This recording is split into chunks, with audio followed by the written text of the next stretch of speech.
ಶಿವ, ನಾನ್ ನೀನ್ ಲವ್ ಮಾಡಿದ್ದು ಖರೇನ, ಆದ್ರೆ ಇನ್ನು ಮ್ಯಾಲ್ ನನ್ ಸುದ್ದಿಗ್ ಬರ್ಬೇಡ. ನಮ್ಮ ಅಪ್ಪ ಅವ್ವ ನೋಡಿದ ಹುಡುಗನ್ನ ನಾನು ಮದ್ವೆ ಆಗೋದು.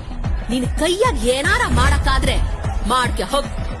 ಪಾರ್ವತಿ, ನನ್ ಪ್ರೀತಿಗೇನಾದ್ರೂ ತೂಕ ಆತೋ ಆ ಎಲ್ಲ ಒಂದ್ಮೇಲೆ ಆಣಿ ನಿನ್ನ ಕೊಂದ ತೀರ್ತೀನಿ. ಅಯ್ಯ ನಿನ್ನವನ